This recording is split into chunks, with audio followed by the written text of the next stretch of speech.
हाँ, उसमें जी ये हुआ था कि एक बंदा कंपनी, एक नया बिज़नेस एक बंदे ने खड़ा किया, एक ग्रुप ऑफ पीपल ने। और इसमें ये जो बंदा था ना, ये बड़ा एक्सपर्ट था उस फील्ड का, ये बंदा एक्सपर्ट था, दूसरे लोग बिजनेसमैन थे। उन्होंने इनसे कहा कि यार आप ऐसा करें, ये हमारी एक नई कंपनी है, इसको आप चलाएं। आप चलाएं से मुराद है कि आप इसके सीईओ बने और आप इसकी मैनेजमेंट करें और इसको पूरे लाहौर में या पूरे पाकिस्तान में इसका बिज़नेस चलाएं। अच्छा, बिज़नेस में जब गए ना जी, उनको उन्होंने 10% शेयर्स दे दिए। अब आपको पता है कि कोई भी कॉरपोरेट एंटिटी हो तो उसमें जो शेयर होल्डर्स होते हैं उनकी परसेंटेज ऑफ जो शेयर्स है वो रिफ़्लेक्ट करती है दो चीज़ें। एक ये कि उस कंपनी में या उस वेंचर में उनकी इन्वेस्टमेंट कितनी है, दूसरी चीज़ ये रिफ़्लेक्ट करती है कि कितना वो कंपनी को कंट्रोल कर सकते हैं थ्रू वोटिंग ऑफ दो शेयर्स। यानी कि अगर आप 5 लोग हैं और आप 5 लोगों में से एक बंदे की 80% शेयर होल्डिंग है और बाकी लोगों के पास 5% है, तो जो 80% वाले साहब हैं वो कंपनी को मतलब कंट्रोल करेंगे और ख़ुद चलाएंगे। क्यों? दो बातें, वन के इनका स्टेक ज़्यादा है, टू ये कि आप जब भी वोटिंग करेंगे तो आप लोगों की टोटल वोटिंग ही 20% है, 80% वाला उसको कंट्रोल करके चला लेगा। अच्छा, इन दी ओरिजिनल एग्जांपल वो ये हुआ कि इनके पास थे 15-20%, थोड़े से उन्होंने शेयर्स दे दिए इनको कि भाई आप चलें, अब आप चला रहे हैं। शेयर्स कैसे खरीदते हैं बाय द वे कंपनी में? सर आप ब्रोकर भी खरीदा जा सकता है। और what you need to do? Sir आप पहले पाकिस्तान स्टॉक एक्सचेंज में अपने आप को रजिस्टर करना पड़ता है, उसके लिए कुछ स्टॉक। चलें अभी प्राइवेट लिमिटेड की बात करते हैं। Company is not at the आपकी कंपनी में अगर किसी ने शेयर्स खरीदने हैं 5 लोगों की कंपनी में और छठा बंदा आ रहा है, वो क्या करेगा? सर एक सब्सक्राइबर के ऑप्शन भी होते हैं। हाँ, सब्सक्राइबर मीन्स मैं कहना ये चाह रहा हूँ कि आप बेसिकली कहेंगे कि भाई 15% शेयर ले लो, इसके इतने पैसे बनते हैं। वो अगर कंपनी आपको नए शेयर्स इशू कर रही है तो कंपनी के अकाउंट में डाल दें, या अगर इनके कुछ शेयर्स उनको दे रहे हैं तो इनके अकाउंट में पैसे ट्रांसफ़र कर दें। ठीक है? So the first thing you need to do to purchase shares that you have to pay some money, कि आपने पैसा देना ही देना है। अच्छा, इसी तरह जो पैसे से शेयर्स खरीदते हैं ना, ऑप्शन दूसरी अगेंस्ट सर्विसेज भी शेयर्स आपको मिल सकते हैं। कि आप क्या करें कि आप एक कंपनी में जाएं और 5% शेयर खरीद लें और उसके बाद उनके साथ आपका तय हो जाए कि भाई मैं सैलरी नहीं लूँगा, आप मेरे शेयर्स जो है ना वो 1 साल बाद इतने बढ़ाते जाएं, it will be my salary. तो जो एग्जांपल आपको दी है ये भी इसी तरह का जो है वो मामला था कि उन्होंने कहा कि भाई आपको हम इनिशियली 10% शेयर दे देते हैं, आप साल बाद कंपनी खड़ी कर लें तो हम आपके हर साल 5% या 10% मज़ीद आपको शेयर्स देते जाएंगे। तो उसमें ये हुआ कि जी जब 3 साल तक कंपनी चलती रही तो बड़ा अच्छा गया और कंपनी जो है ना उसने मैनीफोल्ड बहुत अच्छा बिज़नेस किया। तो उसके बाद ये हुआ कि जब ज़ाहिर है इन्होंने कंपनी अपनी खड़ी कर दी और हर तरफ प्रॉफिट था, जब इन्होंने अपने राइट्स या अपनी चीज़ें मांगनी शुरू की, उन्होंने टाइम टू टाइम इनके शेयर्स बढ़ा के 30% तक ले गए। अब 30% शेयर जब आप एक कंपनी में आपका शेयर है तो what you are entitled to in that company, आपको क्या क्या मिलेगा उस कंपनी से? What will you get out of it? Yes, of course, but now his company is a going concern. What you get out of your 30%? One is the salary, two the dividend, the profit that company is making. You are entitled to get the profit as well. तो उन्होंने क्या किया जी, उन्होंने salary का तो ठीक देते रहे, बट उन्होंने उनका प्रॉफिट पहले देते रहे in proportion to the share holding. क्योंकि देखें ना, अगर एक कंपनी, आपकी कंपनी 5 लोगों की 1 लाख रुपया बनाएगी तो वो आप लोगों का 20-20 हज़ार है, क्योंकि 20% आपका उसमें शेयर जो है वो रिफ्लेक्ट करता है। तो उन्होंने इनिशियली डिविडेंड दिया, बाद में उन्होंने डिविडेंड देना भी बंद कर दिया। अच्छा, किस्सा मुख्तसर, जब उन्होंने 30% पे थे तो उन्होंने जब अपना डिविडेंड मांगा तो वो मैनेजमेंट जो है वो नाराज़ होना शुरू हो गई। उन्होंने कहा भाई ये तो हम मालिक हैं और आप क्या ऐसे डिविडेंड क्यों मांग रहे हैं, क्योंकि company was doing great job, बहुत ज़्यादा प्रॉफिट कमा रही थी। तो जब उन्होंने लगा कि भाई ये तो अब लाखों रुपया इनको चला जाएगा, तो उन्होंने थोड़ा सा रीनिगोशिएट या उस तरह का सिचुएशन इसलिए हम कहते हैं और हमने सीखा है कि जब भी कोई बिजनेसमैन या कोई भी चीज़ शुरू करे ना, तो पहले एंड गेम भी उनको बताएं कि always have the option to end the business, कि यार मैंने इसमें से निकलना कैसे है। ठीक है ना, ये एक बड़ा एक मेजर फैक्टर है किसी भी कारोबार या जॉइंट वेंचर में स्पेसिफिकली, कि आप एक काम कर रहे हैं तो आपको पता होना चाहिए यार अगर मैंने ये ख़त्म करना है और I am no more interested in this job या बिज़नेस, तो अब मैं इसमें से निकलूँगा कैसे। खैर उनको जी उन्होंने इलीगली जो है वो रिमूव कर दिया सीईओ से भी, उनके शेयर्स भी जो हैं वो ट्रांसफ़र कर दिए इलीगली या बगैर उनसे पूछे कि भाई ठीक है, और उन्हें कहा ज़ुबानी या फ़ोन पे कि आपके 30% के इतने पैसे बनते हैं, मैसेज कर दिया या ईमेल कर दी, तो ये हम आपको अब दे देंगे। वो साहब अब हमारे पास आ गए। अब हमारे पास आए तो देखें, एक तो बात ये है कि अगर as a lawyer we should understand the corporate rights of a share holder.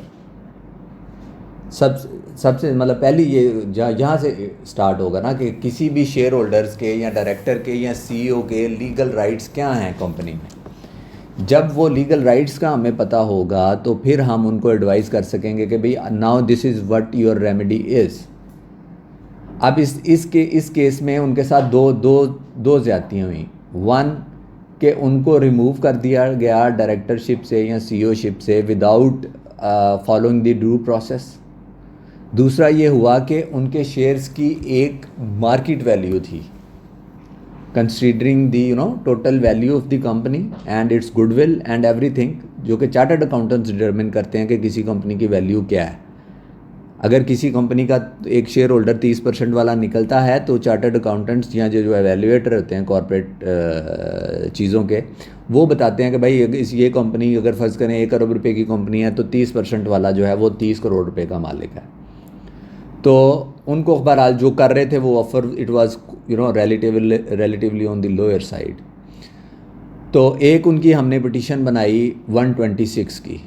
126 ये कहता है कंपनीज एक्ट का कि अगर कोई शेयर होल्डर है तो कंपनी वाले उसको अगर एज ए शेयर होल्डर निकाल देते हैं विदाउट ए सफिशेंट कॉज और through a fraud, then high court can rectify the register of the company. के मतलब क्या होगा, जिसने उनको निकाला है तो हाई कोर्ट उनको डायरेक्शन देगा कि भाई इस बंदे को दोबारा इंडक्ट करें क्योंकि आपको इन्होंने इलीगली निकाला है। क्योंकि ड्यू प्रोसेस तो यही था ना कि फेयर वैल्यू डिटर्मिन होती, वो उनको शेयर्स ऑफर करता अपने एग्जिस्टिंग शेयर होल्डर्स को, और उसमें से जो बंदा चाहता उसकी मर्ज़ी के पैसों से वो शेयर ख़रीदता और वो अपने घर चला जाता। दूसरी हमने इनकी पिटीशन की 286 की। 286 एक जनरल प्रोविजन है कंपनी लॉ में कि अगर ओवर आर्चिंग सिनेरियो में अगर मिसमैनेजमेंट हो रही है कंपनी में या मिस अप्रोप्रिएट हो रहे हैं फंड्स, या कंपनी के डायरेक्टर्स इस तरह कंपनी को चला रहे हैं कि जिस तरह के एक प्रूडेंट बिजनेसमैन चलाता है इस तरह नहीं चलाते, तो जो दूसरे शेयर होल्डर्स हैं जो इफ़ेक्ट हो रहे हैं तो वो एक पिटीशन कर सकते हैं हाई कोर्ट में। और हाई कोर्ट का जज जो कंपनी जज है वो एक तरह से एक सुपरवाइजरी रोल है कंपनी बेंच का कंपनीज एक्ट के अंदर। किसी भी कंपनी का जब पिटीशन चली जाए और कोर्ट उसकी ज्यूरिसडिक्शन ले ले तो जो कंपनी जज है then he becomes the basically a supervisor of that company. Supervisor इसलिए कह रहा हूँ कि बोर्ड ऑफ डायरेक्टर्स की जो पावर्स हैं इवन वो भी ओवरसी जो है वो कंपनी बेंच करता है। तो company bench regulates the business, वहाँ से इजाज़त लेके ही फिर सारे मामला चल रहे होते हैं। क्योंकि देखें ना, एक कंपनी फ़र्ज़ करें एक पब्लिक सेक्टर कंपनी की मिसाल ले लेते हैं, उसमें एक ह्यूज एक क्या कहना चाहिए ट्रांजैक्शंस हैं, बिजनेसेस हैं, चेक साइन होते हैं, कारोबार हो रहा होता है। तो अगर वहाँ पे शेयर होल्डर्स का आपस में ट्रस्ट ही नहीं है और पहले ही मिसमैनेजमेंट हो रही है तो फिर उसको कंट्रोल करना बड़ा ज़रूरी है।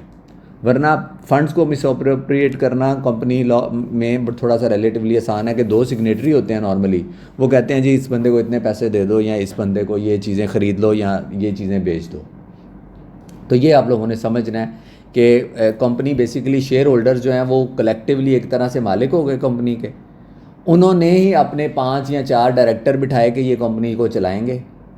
अब कंपनी को अगर वो सही नहीं चला रहे तो आपके पास रेमेडी है कि आप हाई कोर्ट ले जाएंगे उनको कि भाई ये हमारा 20% जो मेरा शेयर है ये लोग ख़राब कर रहे हैं, इसको मैनिपुलेट कर रहे हैं, मिसअप्रोप्रिएट होने का खदशा है। अच्छा, उसमें फिर हमने पिटीशन की और उसमें जो है वो फिर 126 की पिटीशन में, क्योंकि जब हमने बताया कि जी अब पहला स्टेप क्या था कि उनके शेयर्स ऑफ़र होते, ऑफ़र होने के बाद जो एग्जिस्टिंग शेयर होल्डर्स हैं उनको डिक्लाइन करते या एक्सेप्ट करते अगर, तो वो पैसे जो उस नोटिस में लिखे होते कि भाई मेरा शेयर ये कंपनी में इतने पैसों का है, वो पैसे वो उस बंदे को पे करते, then this transaction could have been completed in a legal manner. तो खैर जब हमने ये पिटीशन की तो उनका उसमें जवाब भी आया।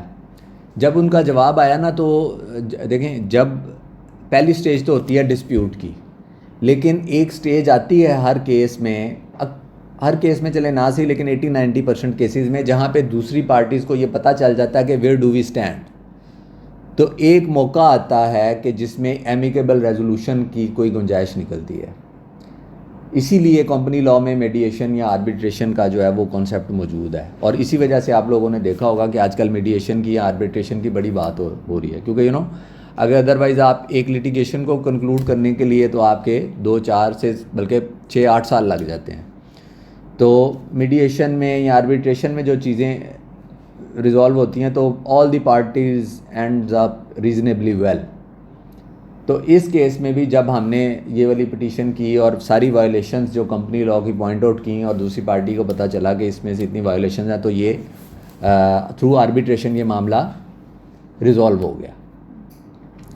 तो ये मैंने आपको एक तरह से बेसिकली एक एग्जांपल से समझाने की कोशिश की है कि हम यहाँ पे एज ए लॉयर करते क्या हैं, कि एक बंदा आया, उसके लीगल राइट्स थे, उसको नहीं मिले, हम we were instrumental in bringing that petition to the court. जब कोर्ट ने कॉग्निजेंस ली और उन्होंने फिर ज़ाहिर है दूसरी पार्टी ने एडवाइस ली होगी, तो उन्होंने बताया होगा कि भाई आपने तो इतनी लीथल मिस्टेक्स की हैं कि ये it will not withstand the test of the judicial scrutiny. तो वो एक मामला रिजॉल्व हो गया। अच्छा, अब starting from the scratch legal right एक था, तो एज ए लॉयर हम जब आते हैं तो जिस तरह मैंने कहा कि हम लीगल जो कंपनी लॉ के राइट्स हैं उनको देखते हैं, प्लस हम दूसरा चीज़ क्या डिसाइड करते हैं एज ए लॉयर। एक तो आप लोगों ने आइडेंटिफाई कर लिया, क्लाइंट आया, उसने इशू बताया, आपको पता चल गया यार ये 126 की इसकी पिटीशन बनेगी। दूसरी चीज़ हम क्या डिसाइड करेंगे, जुरिस्डिक्शन, कि भाई अब इसका जो कंप्लेंट पिटीशन या एप्लीकेशन लेके जानी है वो कहाँ लेके जानी है। क्यों? क्योंकि उस पर लॉ इतना स्ट्रिक्ट है कि अगर हम गलत फॉरम पे चले जाएं, चाहे हमारा बहुत अच्छा केस भी है, तो क्या हमें कोई फ़ायदा हो सकता है? नो। क्यों? क्योंकि बेसिक प्रिंसिपल है any one who is not wasted with A jurisdiction can not pass A lawful decree और एन ऑर्डर। तो बड़ा क्रिटिकल होता है वकीलों के लिए कि आप ये आइडेंटिफाई करें कि आपने कहाँ जाना है। तो सेक्शन 5 जो है, 5 और 6 बेसिकली लिख लें चाहे कंपनीज़ एक्ट का, ये बताता है आपको कि आपने कौन से मैटर्स को या कंपनीज मैटर्स को कौन सी कोर्ट में लेके जाना है। तो अच्छा, इसमें जो बताने वाली बात है, एक तो ये है कि किसी का लीगल राइट जो है वो इन्फ्रिंज हो गया है। सादा जो कानून है हमारे पास होता है, wherever there is a wrong there is what, there is a remedy. किसी के साथ लीगल इन्फ्रिंजमेंट हुई है उसके राइट की, तो वहाँ पे उसकी रेमेडी होगी, और normally the remedy is lies with the civil courts. Normal कोई भी बंदा आएगा, जी मेरा ये राइट था, मुझे ये नहीं बंदा दे रहा, हम क्या करेंगे, we will file a declaratory suit and और a suit for specific performance in the civil court. ये थंब रूल है, आम तौर पे 80-90% केसेस में यही होगा। यही जो है वो फिर सीपीसी में है कि जो भी दावे हैं सिविल राइट्स के या सिविल रॉन्ग्स के, सिविल कोर्ट में जाएंगे unless these are barred by law, या अगर कोई स्पेशल लॉ जो है वो उसको डील करता है। तो इस केस में कंपनीज एक्ट में लिखा हुआ है कि जो जितने भी मामलात होंगे सेक्शन 5 और 6 में कंपनी के रिलेटेड, वो सारे के सारे मामलात कंपनी बेंच या हाई कोर्ट के पास जाएंगे।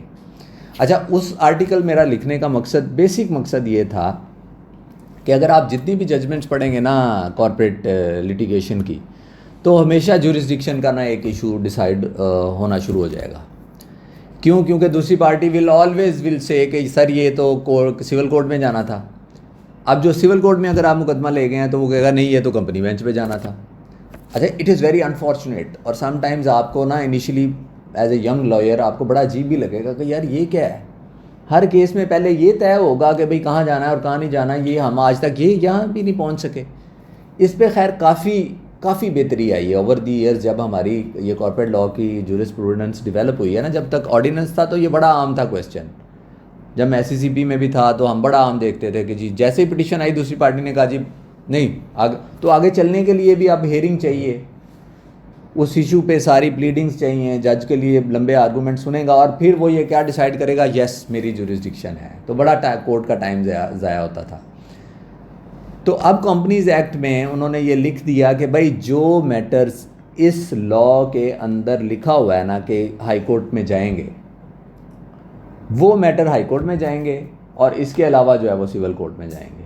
अब अगेन यहाँ पे बड़ी सब्जेक्टिविटी है, या मैं आपसे अब अगर अभी पूछ लूँ एक प्रोपोजिशन दे के, तो आपको सारा लॉ पढ़ना पड़ेगा, सारी कंपनी लॉ की किताब पढ़ेंगे तो आपको पता चलेगा ये मैटर यहाँ जाना है या नहीं। तो ऑब्जेक्टिव था उस आर्टिकल को लिखने का कि मैं आइडेंटिफाई कर दूं कि कंपनीज एक्ट में यस रेक्टिफिकेशन ऑफ रजिस्टर या गलत शेयर होल्डर हुए हैं शेयर किसी के ट्रांसफ़र, तो ये 126 की पिटीशन होगी। अगर कोई एक्स्ट्रा ऑर्डिनरी जनरल मीटिंग गलत हुई है तो फिर भी पिटीशन हाई कोर्ट में होगी। अगर कोई किसी ने वाइंडिंग अप करवानी है कंपनी की, वो भी हाई कोर्ट में जाएगी। अगर किसी ने मर्जर पिटीशन फाइल करनी है तो वो भी हाई कोर्ट में जाएगी। तो एक तरह से एक जगह पे बजाय सारी किताब पढ़ने के एक आर्टिकल पढ़ लिया जाए, और उसमें ये था बेसिक ऑब्जेक्टिव जो मेरा। तो आप लोगों ने ये होपफुली देखा भी होगा। सो पहले आपने ये वाले सारे जो जितने भी मैंने आपको बताई हैं काइंड्स ऑफ पिटिशंस, ये आप लोग देख लें ताकि आपको फिर अंदाज़ा हो जाएगा कि भाई कंपनी लॉ में जो पिटिशंस हम कर सकते हैं वो दीज आर दी गिवन। अगर कोई वैसे प्रोपोजिशन, मिसाल के तौर मैं मिसाल देता हूँ आपको, अगर एक कंपनी किसी कॉन्ट्रैक्टर को एक कॉन्ट्रैक्ट देती है और कॉन्ट्रैक्टर जो है वो वाला काम नहीं करता, ठीक है, या पैसे लेके भाग जाता है, तो कंपनी, ये नहीं है कि कंपनी वाला वो हमारे पास आए और कहेंगे जी ये कॉन्ट्रैक्टर जो है वो हमारा 20 लाख रुपया ले गया तो आप कंपनी हाई कोर्ट में पिटीशन कर दें। ऐसा नहीं होगा, वो suit for recovery civil court में होगा, ठीक है ना। मैं यानी कि एग्जांपल दे के आप इसी तरह 489F के मुकदमात भी हो सकते हैं कि 489F है कि कंपनी ने चेक दिया है या कंपनी ने चेक लिया है, उसमें कोई डिस्प्यूट है, अगेन ये समरी प्रोसीडिंग में जाएगा सेशन कोर्ट में।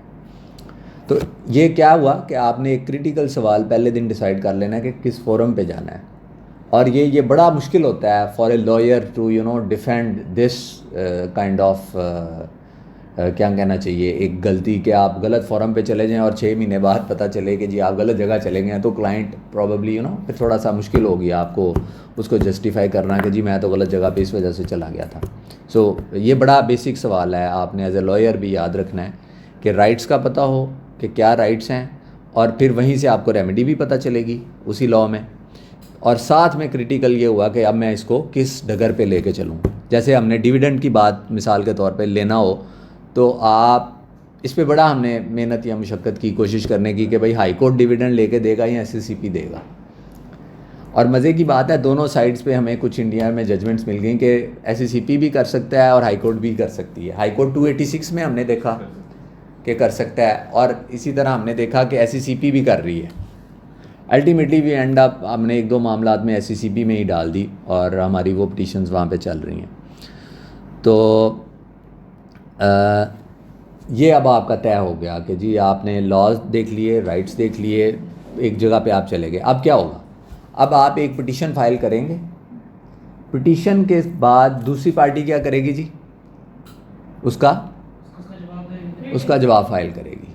आपने एक फैक्चुअल या लीगल जो भी चीज़ें डाल के एक पिटीशन कर दी, एक हम अभी आप लोगों के साथ सैम्पल पिटीशन भी शेयर करेंगे, जवाब भी, और उसके ऊपर एक कोशिश करेंगे कि आपको एक पूरी जो पिटीशन है ना, पूरा कैसे फ़ैसला होता है वो जो है, अगर इश्यूज़ हैं तो अभी बल्कि लेटली हमने एक बड़ा अच्छा हमारे केस में एक नई जूरिस्प्रूडेंस जो अब डेवलप हुई है कि सिविल कोर्ट पहले हमेशा जितने भी रिकॉर्डिंग ऑफ एविडेंस के मामला थे ना वो पहले सिविल कोर्ट चले जाते थे कंपनी लॉ के, लेकिन अब हाई कोर्ट ने स्टार्ट किया है सेक्शन 5 और 6 के बाद जो नया कंपनीज एक्ट का है उसके अंडर जो है इश्यूज़ खुद फ्रेम जो है वो करने शुरू किए हैं, और अभी हम आजकल एक एविडेंस रिकॉर्ड भी करवा रहे हैं। उसके बाद क्या होगा जी, एक तो ये है कि अगर कोई भी फैक्चुअल मामला नहीं है, फैक्चुअल कंट्रोवर्सी कोई इवॉल्व नहीं होती उस केस में, मिसाल देता हूँ, शेयर करेक्शन की आपने पिटीशन की, आपने साबित कर दिया कि जी जो प्राइवेट लिमिटेड कंपनी के शेयर्स बेचे गए उसमें नोटिस इशू ही नहीं हुआ प्रीएम्प्टिव राइट का, कि जी जो बंदा था उसने बाहर डायरेक्ट बेच दिया किसी थर्ड पार्टी को। सेक्शन 76 ये कहता है कि प्राइवेट लिमिटेड के कंपनी के शेयर नहीं बिक सकते जब तक कि जो शेयर होल्डर है अपने एग्जिस्टिंग मेंबर्स को ऑफर नहीं करता, वो प्रीएम्प्टिव राइट है। सो अगर एक प्राइवेट कंपनी का शेयर होल्डर किसी थर्ड पार्टी अपने दोस्त को शेयर बेच देता है और आप लोग किसी वकील के पास चले जाते हैं और वो पिटीशन हो जाती है हाई कोर्ट में, तो 100% चांस है कि वो शेयर्स की ट्रांजैक्शन जो है वो सेटिसाइड हो जाएगी। क्यों? क्योंकि बेसिक लीगल रिक्वायरमेंट ही उसमें पूरी नहीं है। तो जिस तरह मैंने आपको एक मिसाल भी दी, पिटीशन हुई, जवाब आया और आपने बहस की और बहस में जज को आपने सेटिस्फाई कर दिया इस पॉइंट पे कि ये 76 का जो नोटिस होना था वो हुआ ही नहीं, तो पिटीशन अलाउ हो जाएगी। एक ये है कि उसी प्रोपोजिशन में ये आ जाता है कि जी नोटिस आप किसी तरह से कोई वर्बल नोटिस या जो है वो एक नोटिस की कोई डिफरेंट नेचर है, ईमेल किसी पुरानी को आप कहते हैं कि यार हमने जी फॉर्मल और नोटिस टीसीएस तो नहीं किया था, लेकिन ये देखें ये मैंने सबको ईमेल की थी और अब इन्होंने ईमेल रिसीव नहीं की, या इन्होंने ये कहते हैं कि ईमेल नहीं पढ़ी। अब यहाँ पे एक सब्जेक्टिविटी आ गई। यहाँ पे हो सकता है जज साहब कहें कि नहीं यार ये तो क्लियर नहीं है, यहाँ पे हमें शायद एविडेंस रिकॉर्ड करनी पड़े। सो याद रखना है एज ए लॉयर, जो चीज़ें क्लियर होती हैं, एब्सोलूट होती हैं, उन पे एविडेंस की ज़रूरत नहीं है। जहाँ पे इबहाम होगा, इंक्वायरी की रिक्वायरमेंट होगी, सिर्फ वहीं पे एविडेंस होगी। तो जहाँ पे एविडेंस की रिक्वायरमेंट है, yes, company court can adduce evidence, और एविडेंस रिकॉर्ड करने के बाद सो मोटी बात क्या है, आपकी पिटीशन गई, आपकी रिटन स्टेटमेंट आई, आपका मामला क्लियर कट हो गया, आपने बहस की और उसका फ़ैसला हो गया। दूसरे सिनेरियो में क्या हो सकता है, पिटीशन आई, उसका जवाब आया, फैक्चुअल कंट्रोवर्सी है कोई पिटीशन में, जज साहब क्या करेंगे, एविडेंस एड्यूस करेंगे। पहले ए पार्टी एविडेंस देगी और दूसरी पार्टी उनको क्रॉस एग्जामिन करेगी उन्हीं इश्यूज़ पे, फिर दूसरी पार्टी बी जो है वो एविडेंस देगी, वो उनको क्रॉस एग्जामिनेशन करेंगे, सारी चीज़ लिखी जाएगी, उसके बाद एक फ़ाइनल बहस हो जाएगी और उस पिटीशन का फ़ैसला हो जाएगा। So this is how it operates in simple terms. मैंने जो आपको वर्बली बता दिया, अब हम इसकी आपको प्रैक्टिकल जो है वो एस्पेक्ट दिखाएंगे। और अच्छा